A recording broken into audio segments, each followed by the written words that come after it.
I'm delighted to be here, and what Stefan was saying as an introduction really needs to be reframed into a context that many of us who are speaking today understand, which is, we try and do our bit in understanding a small piece of the debate and the discussion about cities. But probably the one thing that is different about the work that I do with my colleagues at the LSE is also to try and get involved in the real stuff out there. So in that sense, you do sometimes get your fingers burnt, but you work with great talented architects and designers who are present in the room. So I haven't designed anything the Olympics, but I have been one of the people involved in advising on the concept of how an investment of 9.3 billion doesn't just last for 2 weeks or 4 weeks, but actually might last for the next 20, 30 years. So I've been asked in a way to do something which is a bit difficult in 20 minutes, to talk about the research we do at the LSE, this notion of the Urban Age project, and a little bit about the London Olympics. So I'll try to do that in a very, very quick and concentrated way. Stefan has already said that the work that I will be talking about very much represents an ongoing project for the last 6 or 7 years called the Urban Age, funded in fact by Deutsche Bank, by the Alfred Herrhausen Society, of which Stefan is a board member. And it's really tried to get at the heart of one question, one intellectual question, which is the one that I'm passionate about, which is what are the links between the physical world, which of course begins to be distorted in many ways, what that physical world actually means, and the social world. That's at the heart of the sort of questions that we ask, and that's why we're interested, just as you are in this conference series, in an interdisciplinary debate.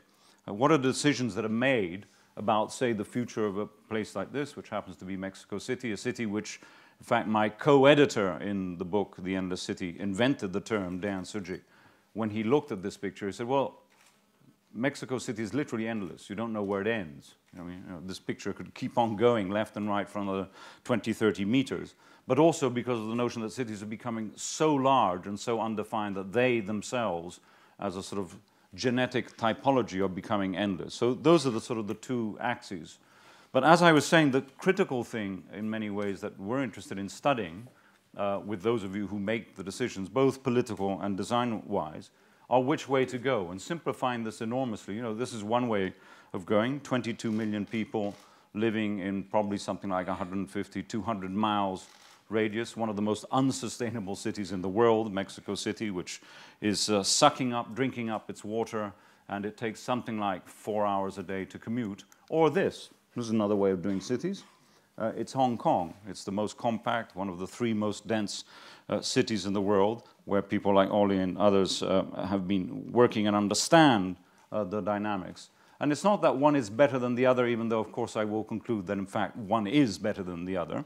There is a sort of choice in the way we do, and London sits fantastically in the middle of these two worlds. You look on one side from the Crystal to Canary Wharf, you look on the other for 217 degrees, and you can't see anything. So we've got really a mixture of these two sort of parameters. Now, it's obvious to everyone in the room, both organizers and speakers and sponsors, that there are 2 major points to talk about when we talk about cities. The Crystal wouldn't exist, as you have said, if it weren't for this fact here, that cities in one way or another, for good reason, consume something like 60–70% of world energy, but most importantly, contribute 75% to CO2 emissions. Obviously, the West, the global North, is worse at that, but it's the growing areas of the world, which we'll look at in a moment, which have a choice which way to go in terms of consumption patterns and everything else. Hence, the importance of a project like this one. I'm delighted to see that you have a magazine called Urban DNA. We called ours The Urban Age, sponsored by Deutsche Bank.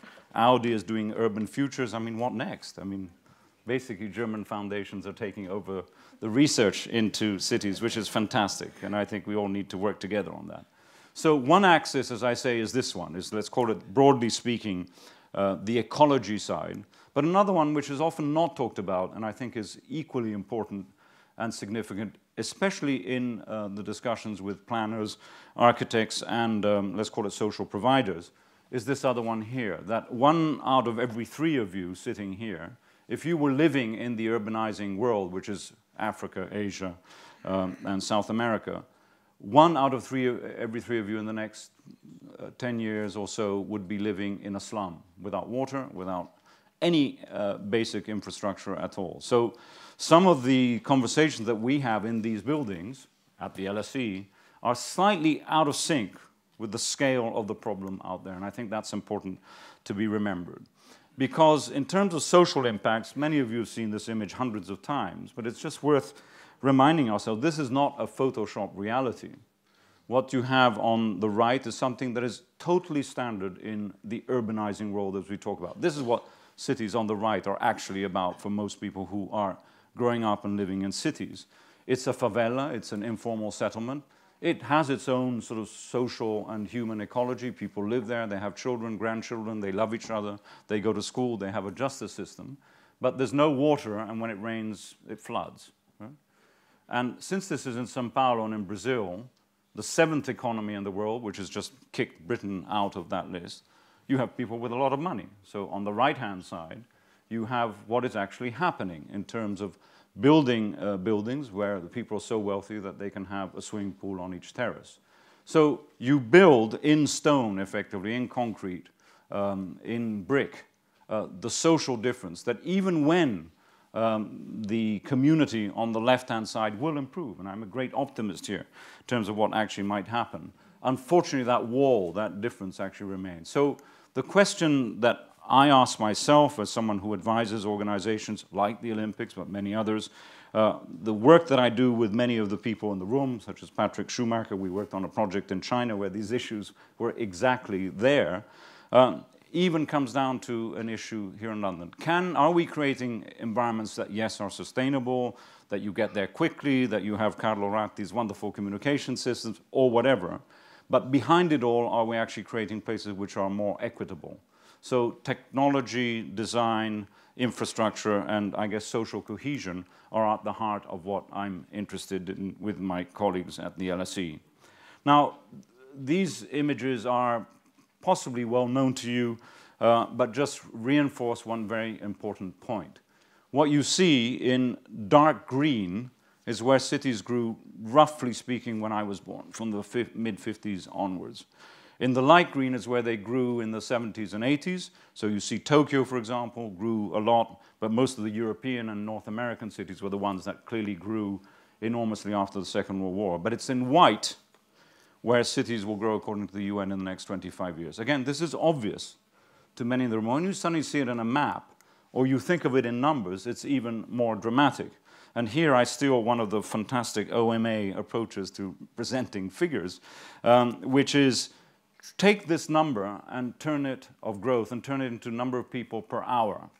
So as I speak to you, for every minute and a half, someone is moving roughly a minute and a half, minute and 20 seconds, someone is moving into Kinshasa, Dakar, Mumbai, New Delhi. It's that speed. In London, it will be 1 an hour, and London is growing again in respect to it. That's the scale. Now think of that in terms of what it means of the provision of basic infrastructure, sewers, water, schools, housing, and everything else. So again, this is where technology, I think, needs to look at the sort of the social provision side just as much as just making cities more efficient or less damaging to the environment. And here I just want to make one point. I'm from the LSE, so I have to show you a sort of graph, otherwise I will leave the room as if I'm not an academic and you won't respect me for it. But I think it is important here to look at this graph. There are two very simple axes. Across the horizontal side is the Human Development Index. The more you're on the right, the better educated you are, the longer you live, and your health is better, and you earn more. Vertically is how much energy you use, is the ecological footprint, the national ecological footprint.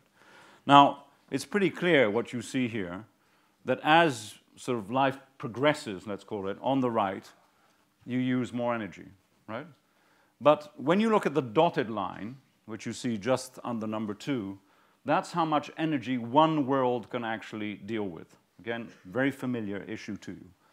But you can actually see that if you live the American style up on the top in blue, right, we need 5 Earths to actually live, right? So it's just not, it's not sustainable, a term which is a bit obvious. And we've charted about 300 cities here. And the game plan must be, for all of us in one way or another, is to sort of bring the world closer together in such a way that we have cities that, of course, improve the quality of life through education and lifestyle and livability and everything else, but reduce the energy footprint. And of course, the European model, you see Germany, France, United Kingdom, Copenhagen being probably the best of all, talks about the model that I think is something we need to understand much better. And I think at the heart of this discussion is the issue of density. Density, of course, as Carlo and many others after me will talk about, can be understood in very, very different ways. Density of engagement, of interaction through global communications. But ultimately, cities are about concrete and stone and tarmac and green. I mean, they're really at one level about that. And how you design that sort of physical infrastructure is, I think, a very important basis, and we won't forget that over the next 20, 30 years, however sort of sophisticated our technologies actually become. I mean, the fact that you can actually go out and meet someone on the street, I think in one way or the other, whether that street is sort of, you know, designed by Patrick or Ollie, or whether it's a 19th century or 18th century model, is not the point. But bringing people together, I think, is absolutely central. So one of the things we've done is actually study the density of about 20, 30 megacities around the world. And this is quite instructive because what this shows is that the taller the graph, okay, the more people live closer together. That's all it is. It's not the height of the buildings at all. And some things which are absolutely extraordinary. You look at a place like Sao Paulo, it's sort of medium density, spread for hundreds of kilometers effectively. London and New York have roughly nearly 8 million people at the moment. But in New York, it's exactly half the footprint. So the same population lives in half the space. So that has enormous impacts in terms of efficiency, in terms of the nature and efficiency of the transport system, which I'll come to in a moment. Now, if I'd put Mexico City on here, or Los Angeles, it would cover the whole bloody screen, because it would be so flat. And I'm going to come back to London in a moment and its density. So comparing density, I think, is part of it, because you can have a city like this, beautiful, green, organized, and extends, but with one incredibly important difference. There's a stop to it. There's something we have called the Green Belt, which is only about 12 kilometers out from here, which has actually regulated the way London has been for the last 50, 60 years. Very, very important. Now, if Mexico City, if other major expanding cities were to apply that, issues of sustainability, I think, would be dealt with in one go. Here's another way of doing density I've talked about, but here's a third way, which is Hong Kong. Now, the questions that need to be asked go back to my initial point about the two axes of the environmental agenda and the social agenda. And in a city like Hong Kong, these two things really collide. And this could be many other cities. It could be Bangkok. It could, of course, be Beijing. It could be Shanghai. Because the choice to actually live like that has some trade-offs. The efficiency of the city is fantastic. Average commuting times are 11 minutes. 11 minutes is a city of 7.5 million people. In London, we're not doing too badly. It's about 43 minutes. I mean, for 7, 8 million, you know, and in New York, it's a little bit more than that. In Sao Paulo, Mexico City, Bangkok, we're talking about 4 hours of commuting time. So those are the sort of differences we're talking about. Think of the effect of actually being in a car or a bus, usually, sitting at the back for 4 hours. And what is it like when you're performing as a policeman or a nurse? What effect does that actually have on your state of mind, let alone what are you like as a parent when you get home in the evening? So, again, the implications of form on the way we are as social animals, as psychological animals, is incredibly significant. So we actually interviewed people living in these places while we were doing a study last year in Hong Kong to really get at the issue of density and mental health, and found that people absolutely made choices that they wanted to be as close as possible to the center, to reduce that 11 minutes to 4 minutes or 6 minutes or whatever, to be close to work. But the implications actually on people's health is dramatic. And the new towns in Hong Kong, which are on the edges of the city, well connected, where a lot of the older people live, particularly when the rest of their families have died, have the highest suicide rates in the whole of the province. So, you know, you begin to touch upon something here that we need to, I think, understand. Let's go back to the density. There's London with 7, 8 million people. there's New York, and there's Hong Kong. I mean, it's a completely different way of actually dealing with the same organization. Now, London, many of you are Londoners here, know that the density argument is something which completely scares us. Now, which is the densest part of London? It's this horrible 4- or 5-story Georgian-type environment that you see here. Believe it or not, the densest parts of London are Notting Hill, Sloane Square, and all that. Why? Because more people live in these apartments, one on top of each other, with wonderful green spaces. So density need not be scary, which is, I think, an important thing. Now, we looked at how different cities are more efficient because of their footprint, and without repeating what I've just said, there we go, we have nearly 93% of the population in Hong Kong using public transport. 93%, right? That's an absolutely extraordinary number. And look at that in comparison to the others. Now, because of time, I'm going to move rapidly into how some of these issues translate into London and how they relate to the project like the Olympics. And this is, importantly, just to give you an example how one might do things and perhaps share a notion that they've been done in a relatively intelligent way because of dealing with these two aspects of environmental efficiency and social sustainability right at the outset of a project, something which I think many of you here will recognize is actually not part of the discussion with your clients, not just as you as designers. And I think that's very, very important for any agency developing research needs to sort of put that back on the table. So here is London seen from the air, and the yellow site, not far, of course, from where we are right now, is where the Olympic site is located. Now, this map shows you a map of social deprivation in London. The darker the green, the worse you are. Literally, you live less, you have a worse diet, you're badly educated, more women have teenage pregnancies, and so the story goes on. And what is amazing about this map, whether you know London or you don't, is that it shows that where you want to be in London is the edge. Suburbia is heaven. You see, it's all a sort of lighter color. West London is pretty damn good, right? Not bad at all. And it's parts of East London and some bits of South London which are bad. So if I were a politician and I were to get 9.3 billion, where would I spend it? Right in the middle of where you need it most. And that's what Ken Livingstone famously said in 2005 when we did win the bid, as Stefan was reminding us.